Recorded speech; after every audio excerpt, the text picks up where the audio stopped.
ఆ నియోజకవర్గంలో బీఆర్ఎస్ నేతల మధ్య మూడు ముక్కలాట కొనసాగుతుందట. రానున్న ఎన్నికల్లో టికెట్ కోసం ఇప్పటి నుంచి తలో దారిలో ప్రయత్నాలు ముమ్మరం చేశారట. మొన్నటి ఎన్నికల్లో ఓటమి తర్వాత కారు పార్టీకి చెందిన మాజీ ఎమ్మెల్యే నియోజకవర్గం వైపు ముఖం చాటేయడంతో ఆయన స్థానాన్ని భర్తీ చేయడానికి ఇదే అదునుగా మరో ఇద్దరు నేతలు అవకాశం కోసం పావులు కదుపుతున్నారట. ఇప్పుడు ఇన్ఛార్జి పదవి దక్కితే వచ్చే ఎన్నికల్లో టికెట్ కన్ఫర్మ్ అన్న ధోరణితో నేతలు అడుగులు వేస్తుండటంతో అక్కడి బీఆర్ఎస్ పార్టీలో రాజకీయం జోరందుకుంది. ఇంతకీ ఏదా నియోజకవర్గం? ఈ స్టోరీలో చూద్దాం. ఉమ్మడి మహబూబ్నగర్ జిల్లాలోనే కల్వకుర్తి ఓ ప్రత్యేకమైన నియోజకవర్గంగా గుర్తింపు పొందింది. ఇక్కడి రాజకీయాలు ఎవరికీ అంతుచిక్కకుండా ఉంటాయి. ఎన్టీఆర్ లాంటి మహానేతే ఇక్కడ ఓటమి చవిచూడాల్సి వచ్చింది. హైదరాబాద్ రాజకీయాల ప్రభావం కల్వకుర్తి నియోజకవర్గంపై ఎక్కువగా కనిపిస్తుంటుంది. వ్యాపారం, బంధుత్వాల వల్ల కల్వకుర్తిలో హైదరాబాద్ రాజకీయ వాతావరణం స్పష్టంగా కనిపిస్తుంటుంది. ఈ క్రమంలోనే ఇప్పుడు బీఆర్ఎస్ పార్టీలో రాజకీయాలు రసవత్తరంగా మారాయి. ముగ్గురు నేతల మధ్య ఇప్పుడు ఇన్ఛార్జి పదవి కోసం పోటాపోటీ కొనసాగుతోంది. 2023 ఎన్నికల్లో బీఆర్ఎస్ పార్టీ నుంచి పోటీ చేసిన జైపాల్ యాదవ్ ఓటమి చెంది నియోజకవర్గం వైపు కన్నెత్తి చూడకపోవటమే ఇందుకు కారణమన్న చర్చ జోరుగా సాగుతోంది.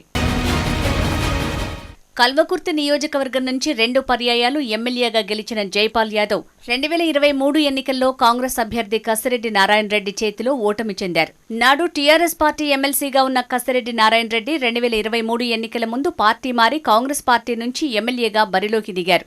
జైపాల్ యాదవ్పై విజయకేతనం ఎగురవేశారు. దీంతో తన ప్రత్యర్థి చేతిలో ఓటమి చెందిన జైపాల్ యాదవ్ కల్వకుర్తి నియోజకవర్గం వైపు కన్నెత్తి కూడా చూడలేదట. దీంతో నియోజకవర్గంలో పార్టీకి పెద్ద దిక్కు లేకుండా పోయింది. కాంగ్రెస్ పార్టీ అవలంబిస్తున్న ప్రజా వ్యతిరేక విధానాలను ఎండగట్టడంలో ప్రతిపక్ష నేత, మాజీ ఎమ్మెల్యే జైపాల్ యాదవ్ పూర్తిగా విఫలమయ్యారని గులాబీ క్యాడర్ అసంతృప్తిలో ఉందట. జైపాల్ యాదవ్ కేవలం హైదరాబాద్కే పరిమితమయ్యారని, నియోజకవర్గానికి చుట్టుపుచూపుగా వచ్చిపోతున్నారన్న విమర్శలు సొంత పార్టీ నేతల నుంచే వెల్లువెత్తాయి. ఇక్కడ బీఆర్ఎస్ క్యాడర్ బలంగా ఉన్న మాజీ ఎమ్మెల్యే వ్యవహార శైలితో కార్యకర్తలు కూడా ఏ కార్యక్రమంలో ఉత్సాహంగా పాల్గొనలేకపోతున్నారట. కాంగ్రెస్ ప్రభుత్వాన్ని విమర్శించడంలో నాయకత్వ లోపం ఉండటంతో బీఆర్ఎస్ క్యాడర్ కూడా నియోజకవర్గంలో నిరుత్సాహంతో ఉందట. ఈ క్రమంలోనే పరిస్థితులను తమకు అనుకూలంగా మలుచుకునే పనిలో పడ్డారట ఇద్దరు నేతలు. జైపాల్ యాదవ్ మైనస్లను చూపెడుతూ తమకు ప్లస్సులుగా మార్చుకునేందుకు పావులు కదుపుతున్నారట ఆ ఇద్దరు నేతలు. మాజీ ఎమ్మెల్యే జైపాల్ యాదవ్ వ్యవహార శైలితో విసుగు చెందిన బీఆర్ఎస్ క్యాడర్ను ఉత్తేజపరిచేందుకు ఇద్దరు నేతలు నడుం బిగించారట. వారిలో గత ప్రభుత్వంలో మిషన్ భగీరథ వైస్ చైర్మన్ గా పనిచేసిన తలకొండపల్లి జడ్పీటీసీ ఉప్పల వెంకటేష్ ముందు వరుసలో ఉన్నారట.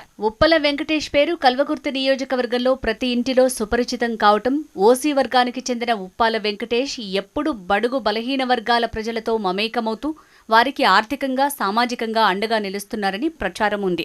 ఇదే ఆ నియోజకవర్గంలో ఉప్పల వెంకటేష్కు కలిసొస్తుందట. ముఖ్యంగా పేదల చదువుల కోసం, ఆడపిల్లల పెళ్లిళ్ల కోసం ఉప్పల వెంకటేష్ సహాయం చేస్తారని, ఆ అభిమానంతో ఆయనకు అవకాశాలు ఎక్కువగానే ఉన్నాయట. ఇప్పటికే మాజీ ఎమ్మెల్యే జైపాల్ యాదవ్ నియోజకవర్గానికి దూరం కావటం, ఇదే అదునుగా తనకొచ్చిన అవకాశంగా ఉప్పల వెంకటేష్ రాజకీయ నియోజకవర్గంలో దూసుకుపోతున్నారట. పార్టీ వర్కింగ్ ప్రెసిడెంట్ కేటీఆర్తో ఉన్న సత్సంబంధాలతో ఉప్పల వెంకటేష్కు పార్టీ ఇన్ఛార్జి పదవి దక్కే అవకాశాలు ఎక్కువగా ఉన్నాయన్న ప్రచారం జోరుగా సాగుతోంది. రాజకీయాల్లో పట్టు సాధించేందుకు గతంలో మిషన్ భగీరథ వైస్ చైర్మన్ పదవి చేపట్టిన అనుభవం కూడా ఉప్పల వెంకటేష్కు కలిసి వస్తుందన్న ప్రచారం జోరుగా సాగుతోంది. ఈ క్రమంలో ఉప్పాల వెంకటేష్ వచ్చే ఎన్నికల్లో ఎమ్మెల్యే టికెటుపై కూడా కన్నేశారన్న టాక్ కల్వకుర్తిలో జోరుగా సాగుతోంది. బీఆర్ఎస్ రజతోత్సవ వేడుకలకు సైతం ఆయన వందల వాహనాలను ఏర్పాటు చేయటం, కార్యకర్తలను వేల సంఖ్యలో కార్యక్రమానికి తరలించడంతో నియోజకవర్గం కూడా ఇలాంటి నేత అవసరమన్న భావన అధిష్టానంలో కలిగిందన్న ప్రచారం సాగుతోంది. ఫలితంగా నియోజకవర్గంలో మాజీ ఎమ్మెల్యే జైపాల్ యాదవ్కు ఉప్పల వెంకటేష్ ధీటైన అభ్యర్థి అనే ప్రచారం సైతం బీఆర్ఎస్లో కొనసాగుతోందట. ఈ క్రమంలోనే నియోజకవర్గంలో జోరుగా హోర్డింగ్లు, ఫ్లెక్సీలు వెలుస్తున్నాయట. ఇటు ఉప్పల వెంకటేష్ సైతం భవిష్యత్తులో తనకే టికెట్ కన్ఫర్మ్ అంటూ ప్రచారం చేసుకుంటున్నారట. మాజీ ఎమ్మెల్యే జైపాల్ యాదవ్ మైనస్లను ఆసరాగా చేసుకుంటూ మరో నేత కూడా వచ్చే ఎన్నికల్లో తనకు అసెంబ్లీ టికెట్ కన్ఫర్మ్ అని చెప్పుకుంటున్నారట. ఆయనే గోలి శ్రీనివాసరెడ్డి. 2014 నుంచి బీఆర్ఎస్ పార్టీలో కొనసాగుతున్న శ్రీనివాసరెడ్డి ఇప్పటి వరకు ఏ పదవి అనుభవించలేదు. బీఆర్ఎస్ పార్టీ రెండోసారి అధికారంలోకి వచ్చాక చివరి దశలో ఆయన్ని రాష్ట్ర ఫుడ్ కమిషన్ చైర్మన్గా నియమించారు. ప్రస్తుతం జైపాల్ యాదవ్ యాక్టివ్గా లేకపోవడంతో, పార్టీలో తానే సీనియర్ కావడంతో వచ్చే ఎన్నికల్లో తనకే టికెట్ అని భావిస్తున్నారట గౌలి శ్రీనివాసరెడ్డి. బీఆర్ఎస్ తరపున ఏ కార్యక్రమం చేపట్టినా తానే ముందుంటూ స్పష్టంగా అక్కడ జరిగే కార్యక్రమాల్లో తన ప్రమేయం ఉండేలా చూసుకుంటున్నారట గౌలి శ్రీనివాసరెడ్డి.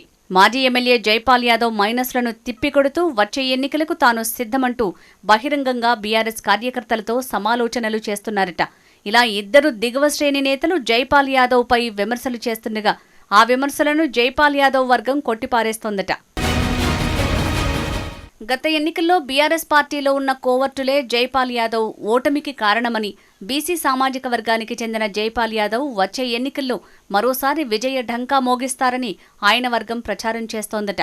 దీంతో కల్వకుర్తి నియోజకవర్గంలో బీఆర్ఎస్ పార్టీలో మూడు ముక్కలాట ప్రారంభమైందని ఆ పార్టీ నేతలు తలలు పట్టుకుంటున్నారట. ప్రస్తుత పరిస్థితుల్లో ఏ వర్గానికి మద్దతు తెలపాలో తెలియక బీఆర్ఎస్ పార్టీ కార్యకర్తలు అయోమయానికి గురవుతున్నారట. అందుబాటులో లేని నేతల వల్ల నియోజకవర్గంలో పార్టీ తీవ్రంగా నష్టపోతోందని, రాష్ట్ర బీఆర్ఎస్ పార్టీ అధిష్టానం పట్టించుకుని నియోజకవర్గంపై దృష్టి సారించాలని సీనియర్ నేతలు వాపోతున్నారట. ఏదేమైనా ఒకప్పుడు కల్వకుర్తి నియోజకవర్గంలో బలమైన పార్టీగా బీఆర్ఎస్ పార్టీ ఉండేది. మారుతున్న రాజకీయాలకు అనుగుణంగా ఆ నియోజకవర్గ పార్టీలో కూడా పదవుల పందేరం కోసం వర్గాలుగా విడిపోతున్నారు నేతలు. దీనికి తోడు పార్టీ పదవులు అనుభవించిన కొందరు మాజీ ఎమ్మెల్యేలు సైతం ఓటములతో నియోజకవర్గాల వైపు చూడకపోవడంతో అక్కడ బీఆర్ఎస్ పార్టీ పరిస్థితి దిగజారిపోతోందట. మరి భవిష్యత్తులో ఈ నియోజకవర్గంలో ఈ ముగ్గురు నేతల మధ్య రాజకీయ రణరంగం తప్పదన్న ప్రచారం జోరుగా సాగుతోంది. మరి చూడాలి, రానున్న రోజుల్లో కల్వకుర్తి నియోజకవర్గంలో ముగ్గురు నేతల మధ్య పరిస్థితులు ఎలా ఉండబోతున్నాయో.